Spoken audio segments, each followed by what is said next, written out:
감사합니다. 오늘 함께 묵상할 하나님의 말씀 로마서 3장 9절부터 20절까지입니다. 그러면 어떠하냐? 우리는 나으냐? 결코 아니라. 유대인이나 헬라인이나 다 죄 아래 있다고 우리가 이미 선언하였느니라.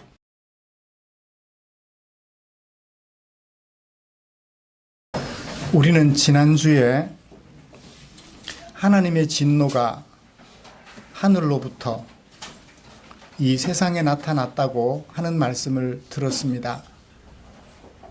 하늘로부터 이 세상 어디에 하나님의 진노가 나타났다고 기억하시나요? 양복을 입지 않았다고 예배드리면서 슬리퍼를 신고 왔다고 하나님의 진노가 임하나요? 모자를 쓰고 있다고 하나님의 진노가 임하나요? 세상의 불의로 진리를 막아버리는 불경건에 하나님의 진노가 임한다고 했습니다. 그리고 모든 불의에 대하여 하나님의 진노가 나타났다고 했습니다. 여러분, 지난 한 주간 동안 진노 아래에 있는 이 세상의 모습을 보셨나요? 나도 거기에 휩쓸려 불의로 진리를 막으며 하나님의 진노를 내 안에 쌓고 있지는 않았는지 혹시 돌아보셨나요? 돌아보고 또 돌아봐도 언제든지 하나님의 징벌이 가능한 노아 홍수 직전의 상태와 다를 바가 없는 것 같은 내 모습을 발견하게 됩니다. 마음을 고쳐먹고 또 고쳐먹었다가도 다시 또 그 안에 들어가서 어떻게 하면 내 이익을 챙길 수 있을까? 어떻게 하면 너에게 손해보지 않고 너를 이용할 수 있을까? 너를 살리기 위해서 내가 얼마만큼 희생해야 될까 보다는 내가 편하기 위해서, 내가 이익을 보기 위해서 너를 어떻게 이용할 수 있을까?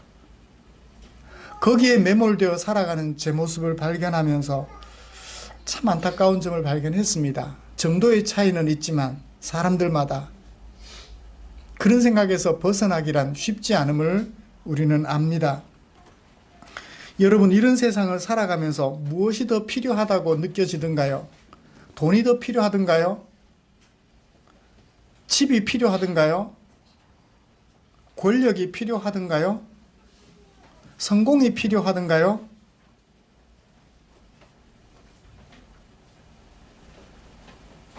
바울은 이것을 분명히 깨달았습니다.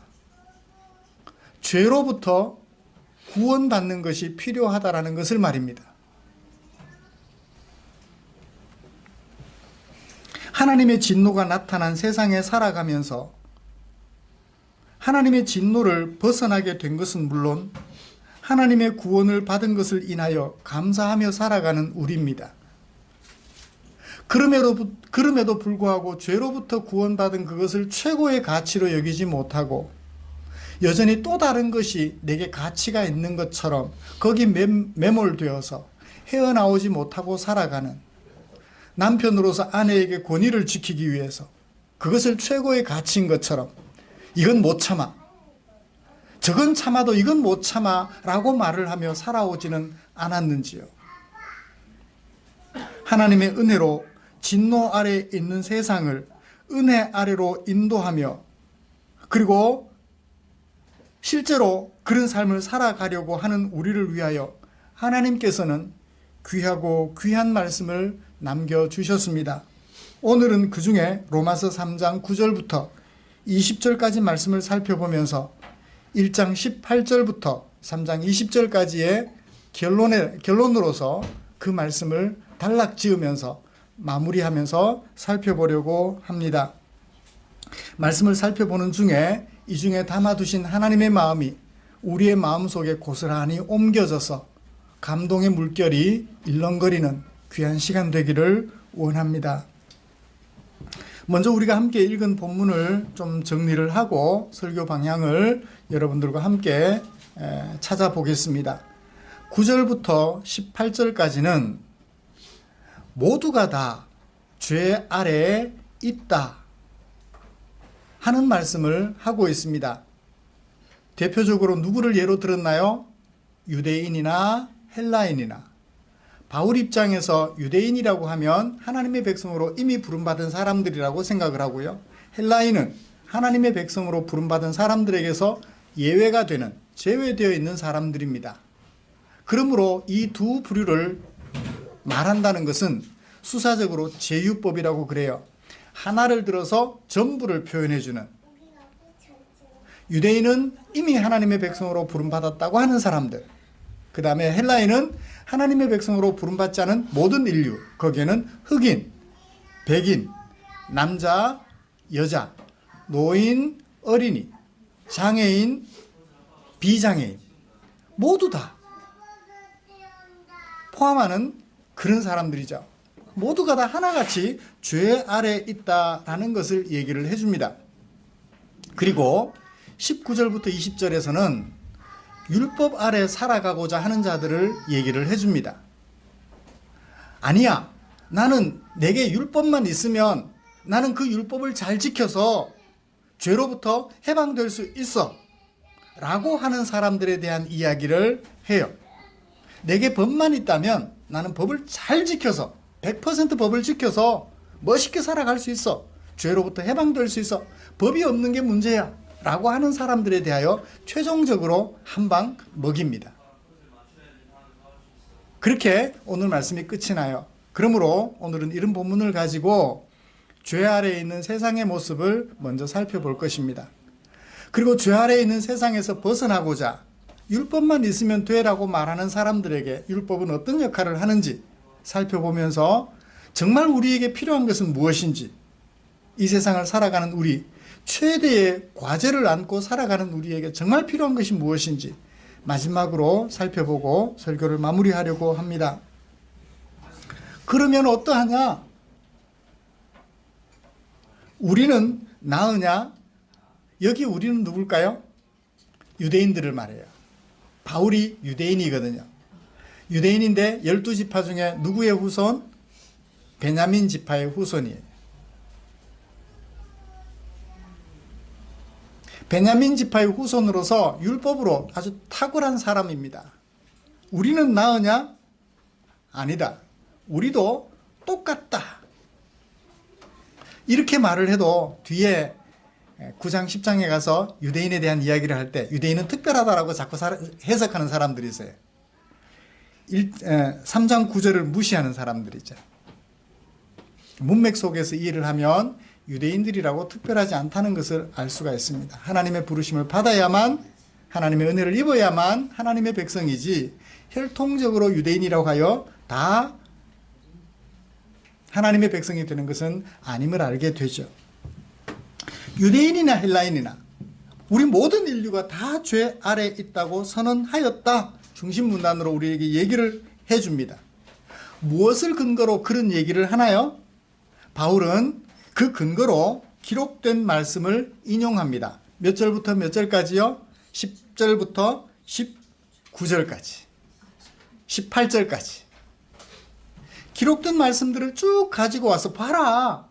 성경이 이렇게 말하고 있지 않느냐는 거예요. 선지자들이 이렇게 말하지 않았느냐는 거예요. 선지자들이 뭐라고 말을 했나요? 의인은 없나니 하나도 없다. 깨닫는 자도 없고 하나님을 찾는 자도 없다. 다, 모든 사람이 다 치우쳤다. 그래서 함께 무익하게 되었다.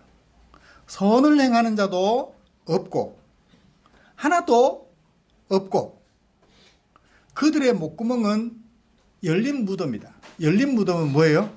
시신을 한없이 받아들이는 거예요. 닫혀야 되는데, 시신을 하나 받아들이면 그 무덤은 닫혀야 되는데 안 닫히고 열려 있는 거예요. 누구든지 오라는 거예요. 노래가 생각납니다. 나는 빈 의자, 누구든지 오세요.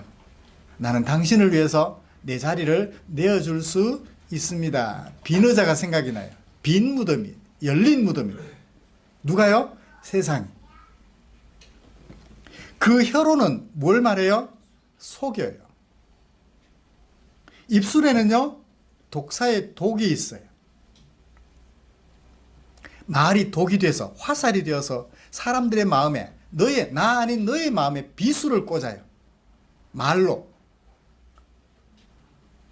며칠 전에는 칼로 PC방 사건. 너무너무 잔인하다. 부검을 했던 의사 너무너무 잔인했다고.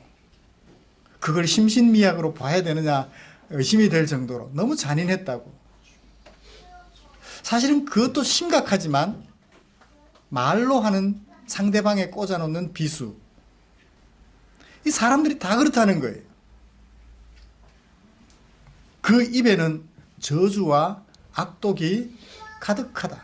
말할 때마다 무슨 니은 앞에 다양한 형용사들이 들어가죠. 무슨 니은.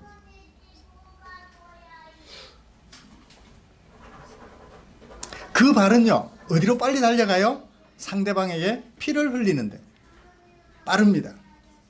파멸과 고생이 그 길에 있어요. 그들은 평강의 길을 알지 못합니다.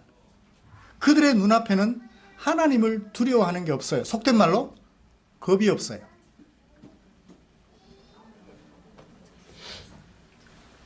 저희 집에 요만하나요? 강아지가 한 마리 있는데 얘가 겁이 없어요. 누구든지 들어오면 달겨들어서 고작 물어봐야 발, 등 그 정도밖에 안 되는데 누구든지 달겨들어요. 조그만 게 겁도 없이. 시편 142편에서 이런 얘기를 합니다. 어리석은 자는 그의 마음에 이르기를 하나님이 없다 하는도다. 그들은 부패하고 그 행실이 가증하니 선을 행하는 자가 없다. 여호와께서 하늘에서 인생을 굽어 살펴보시는데 지각이 있어 하나님을 찾는 자가 있는가 하고 보려고 굽어 살펴보시는데 다 치우쳐서 함께 더러운 자가 되고 선을 행하는 자가 없으니 하나도 없도다. 시편 5편에서는 이렇게 얘기를 해요. 그들의 입에 신실함이 없고 그들의 심중이 심히 악하며 그들의 목구멍은 열린 무덤 같고 그들의 혀로는 아첨하니이다. 아첨하는 말을 해요. 왜 아첨해요?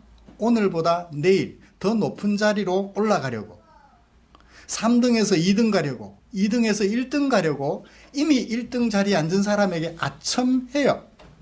그것이 잘못되었습니다 라고 직을 걸고 말하지를 못해요.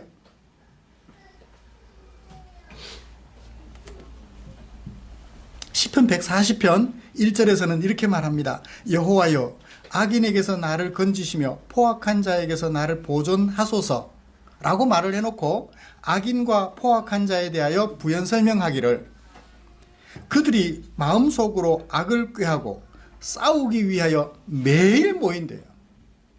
뭔가 희망이 보이면 그럴 수도 있겠군요. 잘해봅시다 가 아니라 그걸 꼬투리 잡아서 거기에 약점을 잡아서 없지 않느냐 라고 말을 해요.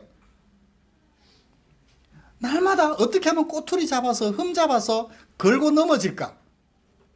머릿속에 그거밖에 생각하지 않아요. 뱀같이 그 혀를 날카롭게 하니. 뱀 혀가 날카로워요.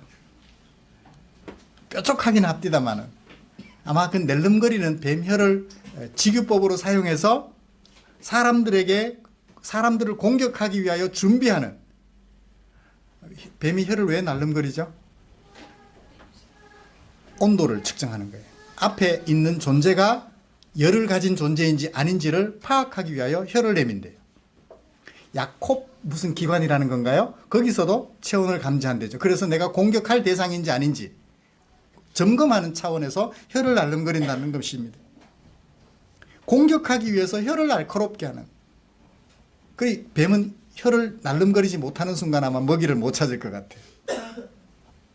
그 입술 아래에는 그렇게 찾은 다음에는 독을 모아두었다가 그 독으로 상대방을 죽여서 자기의 음식으로 삼아버린 그 뱀과 같다. 이것이 세상의 모습이다라고 얘기를 해요. 기회만 있으면 호시탐탐 그 기회를 노려서 너를 이기고 내가 살아나려고 해요. 정도의 차이는 있지만 여기서 예외가 될까요? 저도 나름대로 저항합니다. 왜요? 제가 살려고. 너를 비판합니다. 그걸 2장에서 얘기를 해요. 2장 1절. 그러므로 남을 판단하는 사람아. 남을 판단하는 사람아. 속된 말로 하면 너희 나쁜 놈아. 그 얘기죠. 남을 판단하는 사람아. 자기 기준으로 평가해서 마음에 들지 않으면 판단하는 거예요. 비판하고 나중에는 비난합니다. 어느 정도로 비난해요? 이 뭐뭐 할 니은. 저주를 받아서 어떻게 될 뭐. 너도 사람이야? 사정없이 비수를 꽂아 그의 인격을 말살하고 살아있으나 죽은 사람처럼 취급해버립니다. 이것이 세상이더라는 거예요. 이 세상은 왜 싸울까요? 잘났어. 못난 사람 또 싸우나요? 제가 물었더니 못난 사람도 싸운대요. 못난 사람들은 못난 사람들끼리 내 잘났다, 너 잘났다, 나 잘났다. 그래서 싸운대요. 어떻든 간에 못난 사람들 중에도 잘난 사람이 있어요. 진짜 잘난 사람들에 비하면 못났지만 그래도 그 중에 잘난 사람.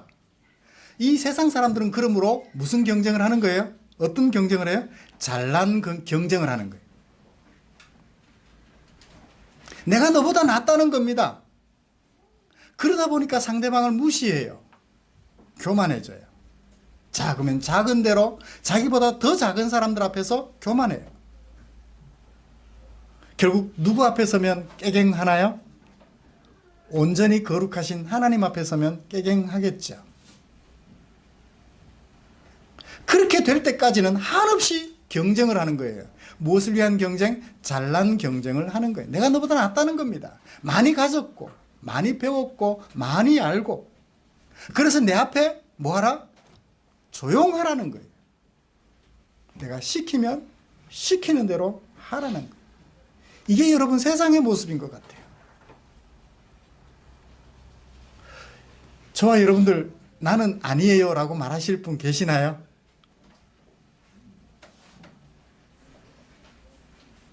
바울이 말하는 이 말씀 1장 18절부터 3장 20절까지 하는 이 말씀을 읽어보면 제 모습을 있는 그대로 다 얘기해 주는 것 같아서 한없이 낮아집니다.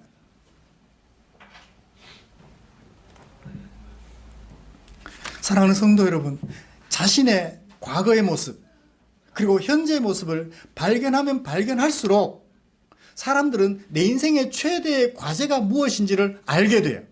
인생 최대의 과제는 뭔가요? 돈을 버는 거예요? 집을 사는 거예요? 가정을 세우는 것인가요? 아닙니다. 죄로부터 벗어나는 거예요. 죄로부터 벗어나기만 하면 돈이 문제가 안 돼요. 권력도 문제가 안 돼요. 가정 세우는 것도 문제가 안 돼요. 가정 세우는 것도 그 다음 문제예요. 죄로부터 해방. 인생 최대의 과제가 무엇인지를 발견하는 그것이 내 인생, 새로운 인생의 출발점임을 우리는 알아야만 할 것입니다. 바울이 그걸 지적해주고 있는 거예요. 네가 잘나면 얼마나 잘났니? 너는 죄인이야.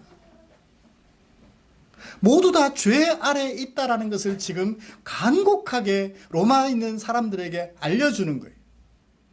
그래요. 로마 황제가 다스리는 수도 로마에 살고 있으니까 경제적으로 환경적으로 평안하겠죠? 로마 도시 어떤지 아시잖아요. 도로에 뭐가 깔려요? 전차가 다닐 수 있도록 포장이 돼요.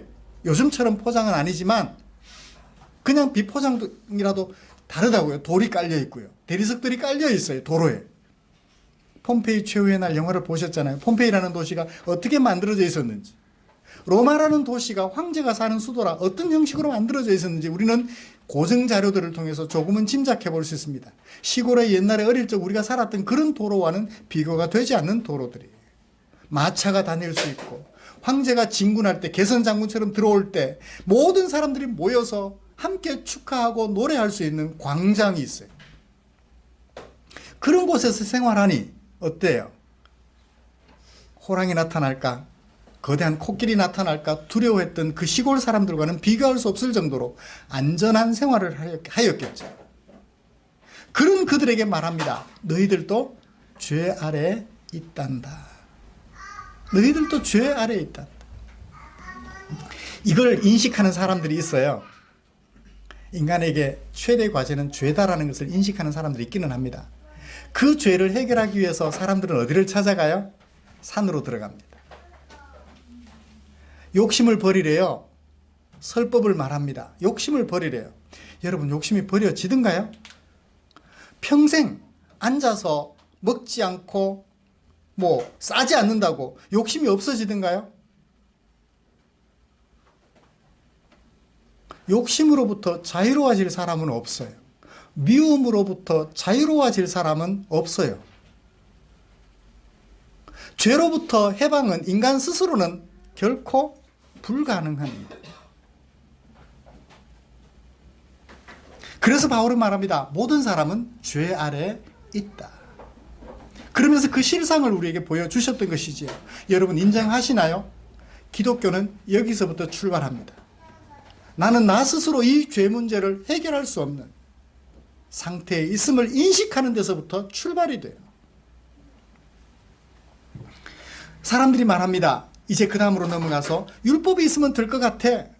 내한테 율법을 줘. 어떻게 살아야 되는지 그걸 알려주는 율법을 주면 내가 그 율법대로 살아서 죄로부터 해방될 수 있어. 율법을 달래요. 법이 있어야 법에 합당하게 살지. 그래서 법을 주셨어요. 어리석은 부자 청년을 생각해 보십시오. 예수님께 나와서 어떻게 영생 얻습니까? 당신 똑똑하다 하니 영생 얻는 길 알려주세요. 죄로부터 해방 얻는 길 알려주세요.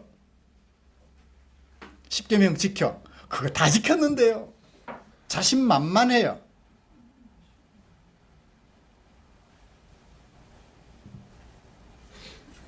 하나님께서 율법을 왜 주셨을까요? 율법대로 살아서 의를 이루라고? 죄로부터 해방받으라고? 아니에요. 19절 같이 읽어볼까요? 무릇 율법이 말하는 것은, 율법은 어떤 사람들에게 권리를 행사하나요? 율법 아래 있고자 하는 자들에게 율법은 권리를 행사합니다. 그래, 네가 율법이 있으면 살 수 있다고 하니까 보자 하고 율법이 말해요. 그런데 어떻게 말해요? 살아갈 길을 말하나요? 아니면 어떻게 말하나요? 살아갈 길도 말하지만 모든 입을 틀어막는 데 율법은 역할을 해요. 온 세상으로 하나님의 심판 아래 있다라는 사실을 알려주려고 율법은 역할을 해요. 부자 청년이 다 지켰어요 라고 말을 했어요. 그때 예수님께서 율법이 가지고 있는 그 법 정신을 가지고 그 청년에게 얘기를 해줍니다. 네가 가진 재산이 있으니 그 재산을 팔아서 가난한 자들에게 나누어 주렴. 내 이웃의 것을 탐내지 말라는 얘기는 탐내는 정도가 아니라 이웃을 사랑하라는 얘기예요. 그래서 하나님의 율법 법 정신은 어디에 담겨져 있다? 하나님을 사랑하라, 내 이웃을 내 몸같이 사랑하라. 거기에 담겨져 있다고 예수님께서 말씀해 주셨죠. 내 이웃을 내 몸같이 사랑하라는 뜻으로 팔아서 나눠주렴 이라고 말을 했더니 부자 청년은 어떻게 했어요? 근심하며 돌아가니라. 나 그 율법 못 지키겠어요 라고 하고 돌아가 버린 거예요. 그 사람 율법 지켰어요, 안 지켰어요? 너는 율법 아래, 다시 말하면 하나님의 심판 아래 있다는 것을 확인시켜 주기 위해서 예수님은 뭘 동원하셨나요? 율법을 동원하신 거예요. 봐라, 안 되지 않느냐는 거예요. 그러면 누가 율법 얻죠?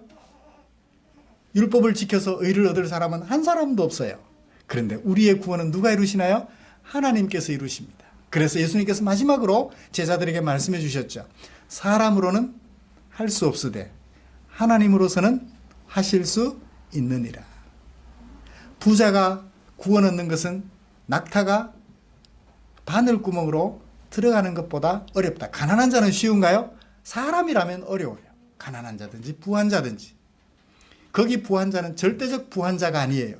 상대적으로 내가 너보다 낫다라고 생각하는 모든 사람들. 스스로는 구원 얻을 길이 없다는 것을 밝혀주셨습니다. 그래요. 율법은 우리에게 살아갈 방도도 일러주지만 우리는 스스로 죄로부터 해방받을 수 없다는 것을 법으로 확인시켜 주시는 거예요.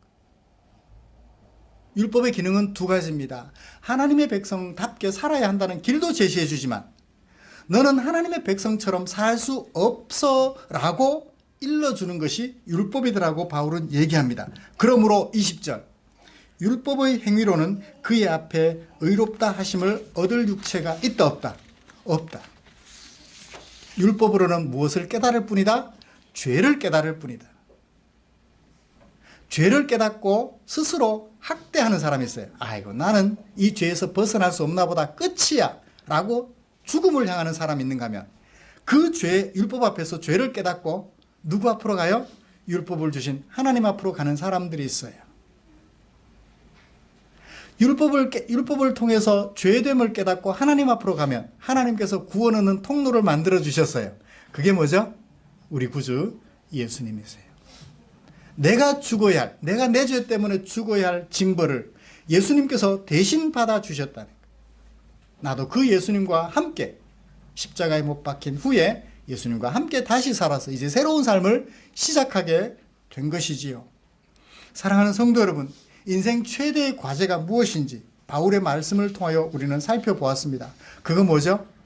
돈 버는 것도 아니고 멋있는 남자 만나는 것도 아니고 예쁜 여자 만나는 것도 아니며